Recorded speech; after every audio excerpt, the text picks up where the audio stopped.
Hi, everyone. This is Dirk. I'm just going to be giving you a short little session today about how to make your own assessment matrix. So the assessment matrix is a useful tool for assessors, moderators, designers, anybody really involved in the process of learner assessments. So it's an exercise that we do to make sure that we understand what is going to be assessed and how the outcomes relate to the various activities that we do and where the different bits of evidence is. So what we're going to be doing is we're going to be taking the unit standard 9303, communicate verbally with clients in a financial environment, and we're going to apply the matrix on that. So first, we're going to just take a look at the unit standard, and then we're going to take a look at the matrix document, and then we're going to work from there. Okay, so now we've got the unit standard here. We'll see it's got a number, which indicates a pretty old one. And we've got the title, Communicate Verbally with Clients in a Financial Environment.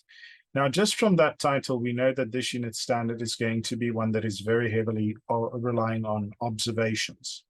Then we see it's level 3, which is a fairly low level, and credits free, which means it's a fairly short unit standard. This unit standard would usually then be done in essentially about a day's worth of class and a little bit of time for the assessment. Okay, so then we've got the purpose of the unit standard, which explains what it's intended for. So this unit standard is intended for people who attend to client queries, either face-to-face or telephonically. It reinforces the listening, speaking, and recording skills necessary to communicate with clients in a financial services environment.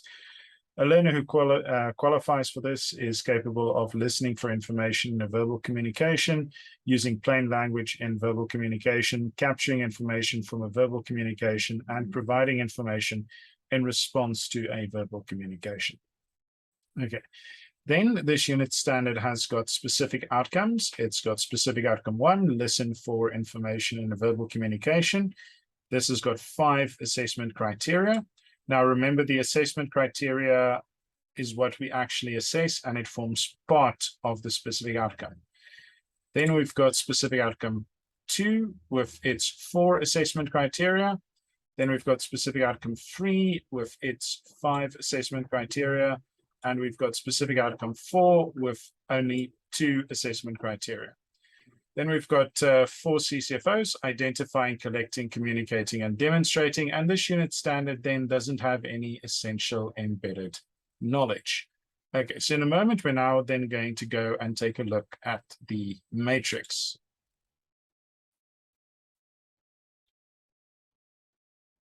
Now, this is the matrix document, but don't worry if it looks a little bit complicated. We're going to tackle it in just a moment. So let's just get the details first. First, we put in the IT, and then we put in the title. So communicate verbally with clients in a financial environment. I put it level 3 and credits free.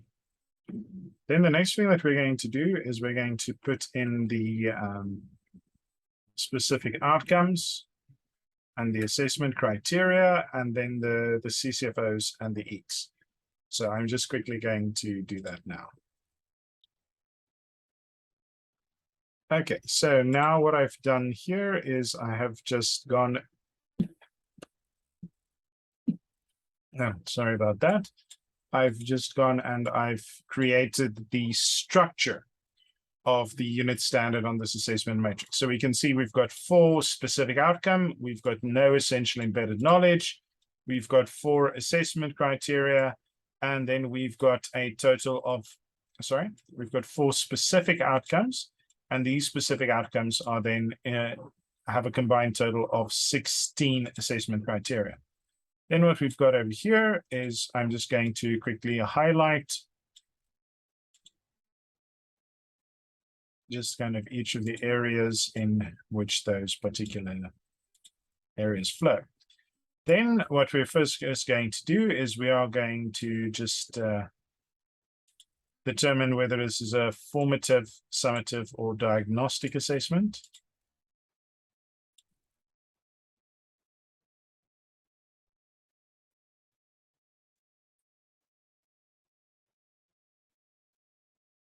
Okay, and then I'm also just going to delete these extra one at the top.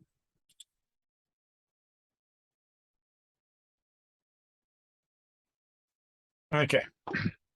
So formative, summative, or diagnostic. The formative assessments are are we doing this assessment to shape somebody, or are we doing this assessment to give someone credits? So we're going to be doing this assessment to give somebody credits. So we're just going to put that in like that. Okay, so then the next bit where we get to is this is now the most important one for doing a proper assessment. Because you see, and this is actually part of the designer's job, but you as a facilitator or a moderator also need to do this, because you need to make sure that you understand how this criteria should be assessed by yourself, and then also to keep in mind how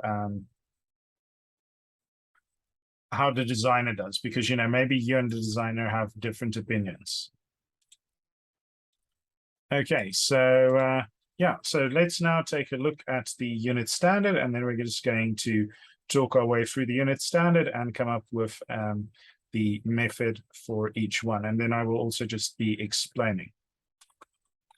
So what we're just going to do is we are going to just stop the screen share, because I am going to be bringing up the thing so that there are different, how can I put it? Different things open. Okay, so I'm just quickly arranging there. My apologies if things are a little bit small, but unfortunately that is one of the only ways we can have everything fit on the screen. Okay, so there we go. Okay, so our first assessment criteria is the emotional state of the caller client is gauged from tone, pitch, bass, and volume of voice. So when we are designing an assessment, or when we're evaluating how a unit standard should be assessed, we must look at the outcomes and we must look at the verbs. What's the work that needs to be done? And we've also got to keep in mind what is being assessed. So in this unit standard, you, the assessor or the moderator, are looking at, the assessor looks at a learner who is communicating with a client, because they have to communicate verbally with clients. So there has to at least be two people involved in this assessment, the learner and a client. So there's three people: you, the learner, the customer. So that is something you've got to keep in mind. So the emotional state of the caller client is gauged from tone, pitch, bass, and volume of voice. So the learner needs to make a decision about the emotional state of the caller or the client from their tone, pitch, bass, and volume of voice. So essentially how they sound. So I would say that the most appropriate method for that is observation. Now, the next one we've got, body language is observed to support the interpretation of the client's vocal indicators in face-to-face. So the learner must now look at the body language of the client. So I'm going to just say observation again there. Now, if we take a look here at number 3, own tone, pitch, bass, and volume are adjusted to emphasize with the client's emotional state. So the learner now needs to alter their voice based on what they're, into an appropriate tone for their client. So that is then going to be observation again. Then we're going to have criteria number 4. The main idea is extracted from the client's verbal communication and assessment is made of the client's needs. So your learner needs to make a decision on if they are, what does this customer want? And then they've got to give that to them. Right. So far, it's, like I said earlier, a very heavily into observation unit standard. Then the next one that we've got, questions are asked to elicit supporting details and clarify the understanding of the need. Now, very often people would say that that method then is questioning, because they see that word questions. But who is asking the questions? Not the assessor, but the learner is asking questions of the customer. So that puts it squarely into the observation again. Then our next one that we've got there is this criteria says use clear, plain language in a verbal communication. So this now means the learner must. Technical language is used appropriately and explained in own words. Verbal mannerisms. So that first one then is observation again. Let's just be a little bit consistent there. Okay. So then verbal mannerisms, jargon, and slang are identified in terms of their contribution to a business interaction. So that would be questioning. Why? Because the key word there is identified and assessed in terms of their contribution. So it doesn't say it has to happen with between the learner and the client. So this is something that the simplest, the most manageable way of assessing it is simply by asking the learner questions directly about verbal mannerisms, jargon, and slang. What are they and how do they contribute to a business interaction? Then the next one, variation in tone, pitch, and volume and pace are used to enhance meaning and to respond appropriately. Now the assessor has to look at how the learner is communicating again. So that puts it squarely into observation. Then the next one, barriers are to effective communication in the business environment are identified in order to facilitate communication with clients. So this one is similar in that during your role play, you could have some barriers in, but then that's kind of perhaps breaking the principle of fairness in the assessment, whereas simply asking questions is the most appropriate way of getting that information. So the key thing there is identify. What's the easiest way to get somebody to identify them? To ask them a question. Okay, so then the next one that we've got is specific outcome number 3, provide information in response to a client's request. So now the assessor has to look at to see if the learner can, appropriate information is clarified in plain language. The client's interpretation of the information is checked using open-ended questions. Once again, this is not questioning because the assessor is observing the learner in asking questions. So that is going to, so all of these then, and then consensus is reached on the most viable option to resolve the query or request. The proper procedure to be followed is outlined clearly, including action steps, responsibilities, and deadlines. So this is going to all be observation. So remember, when we are selecting these methods, we've got to keep then those principles of assessment in mind. So the evidence has to be valid, that is to say, most realistic. It has to be authentic, the learner's own work. It has to be current, their ability to perform at the present time, and it has to be sufficient. So there has to be evidence against all of the criteria. So that principle of validity, if someone is doing a job in which they communicate verbally with clients in a financial environment, that interactions have to take place. Therefore, having an assessment that is very much observation-based is a very valid assessment. Okay, then the next one we've got there, specific outcome 4, capture information from a verbal communication. So information isn't a butterfly. You can't catch it in a net. How do you catch information? You write it down. So the first criteria that we've got here is the main idea and supporting details of the communication are recorded in rough notes to facilitate recall. And then accurate file notes are recorded on the system or manually as required to form a comprehensive record of the interaction. So both of those then involve the learner putting things down, writing it down or typing it into a computer. So that means our assessment method there is product sample or product evaluation, as it's also called. So yeah, what we've just done there is we've now decided what are going to be the methods for assessment. Now, if your own matrix and the matrix that the designer might have provided are different, then you need to discuss that with them so that you can make sure that the assessment that you'll be carrying out is going to work. Okay. So now in this little column, we've got the activities. Now, the activities, as you might remember, are the things that the learner are busy doing while you as the assessor are carrying out the assessment. So doing this on the job is going to be a bit difficult. It's not going to be as nicely managed.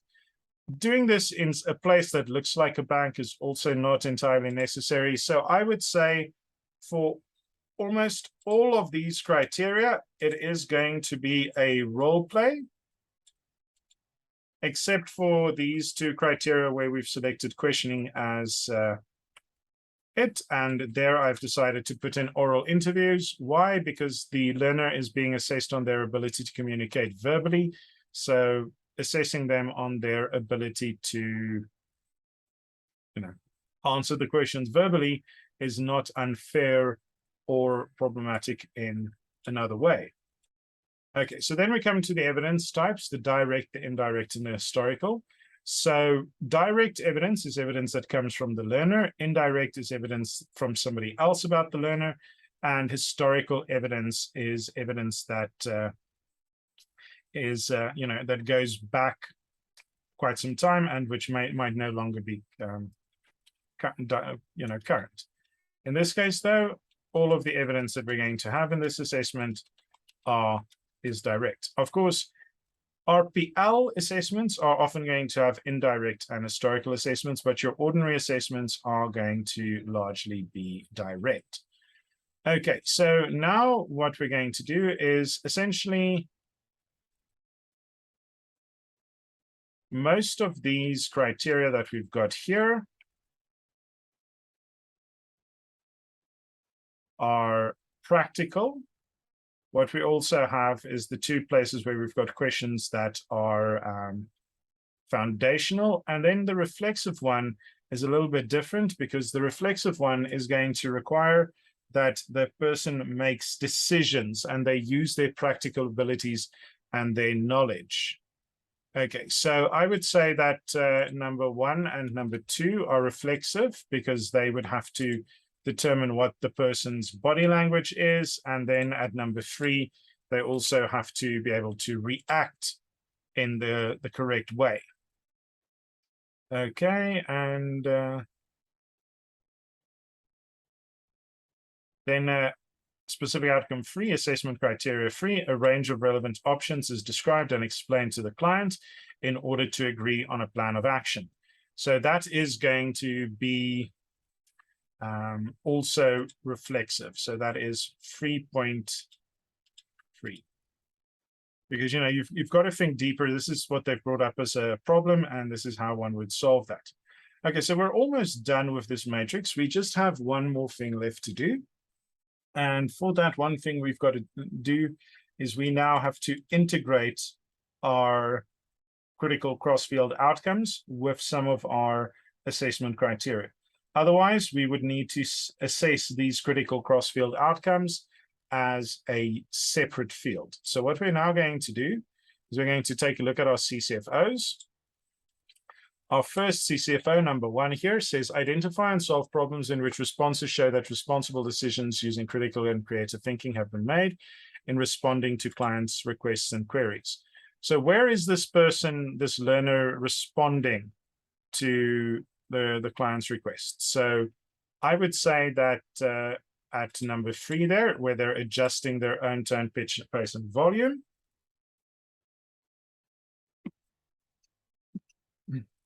Sorry about that. Okay, so let's then just quickly take a look again. It says responding to clients' queries and requests. So that would be number 2 and number 3 of specific outcome 3 again. So that's number 2 and 3. So the number 1, of course, corresponds to that number 1. So this number 1, that number 1. That is why this column is also in yellow.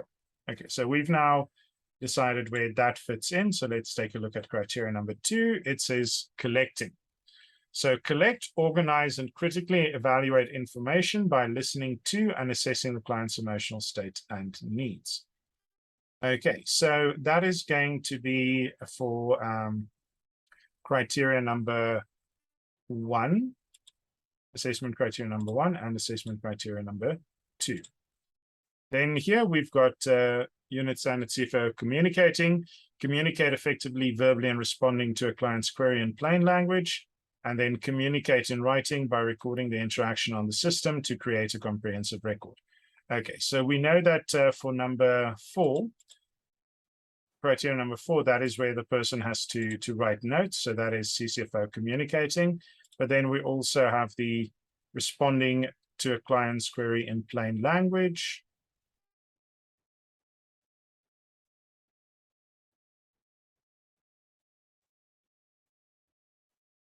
And that would be criteria number 1 there. So specific outcome 3, criteria number 1 has got CCFO communicate in it.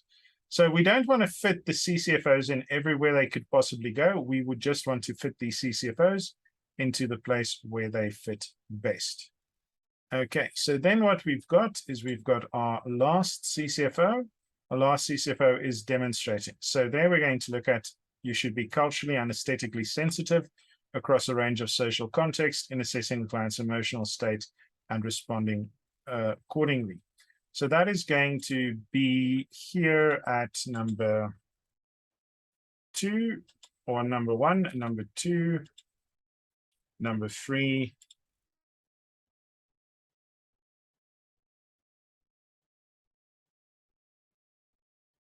yes.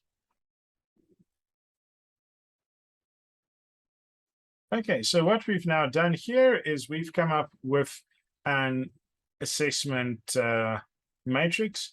So this EEC column is not important on this particular assessment because it doesn't have, this unit standard doesn't have any EECs. So, and it also doesn't have any range statement. So a range statement is where there's additional information. Then there's also no activity tasks that we've numbered, but if there is a specific assignment where that evidence is, then you would just place that there. Okay, so this then is how the assessment matrix for unit standard 9303 looks. That's the one that we use as a sample in our assessor and our moderator courses. But now I'm just going to show you how the one for the assessor course looks. So just give me a quick moment to save all of this.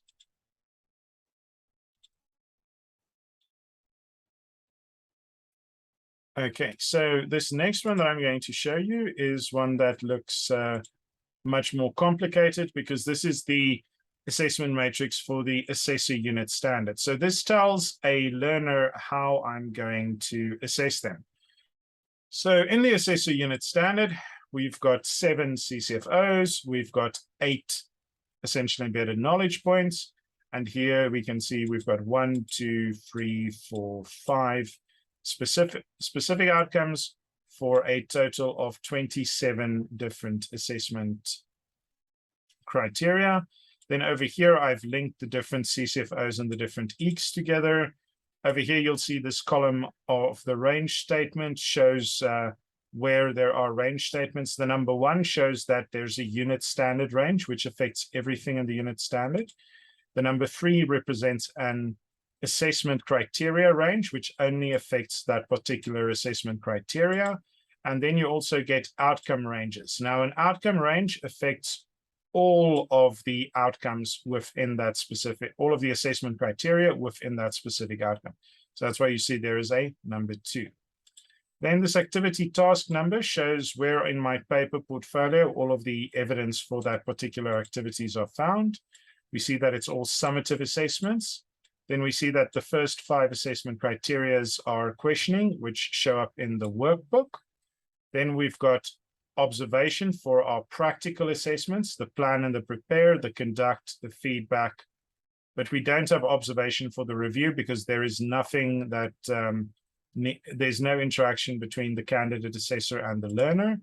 Then we've got product evaluation for the portfolio work that the assessor has to do, because the assessor has to record evidence, and that is gathered by means of a role play. All of the evidence in this portfolio then is direct, and then here we've got the foundational, the reflexive, and the reflexive.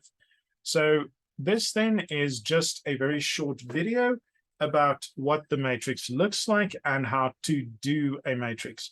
We are just going to, in one of our next sessions, do a little bit of some exercises on this. This is not a pass-fail exercise because, different people come up with different solutions. This is just to give you a structured approach to understanding unit standards. So I hope you enjoyed this video, and then, yes, please watch the other videos as well. Thank you very much.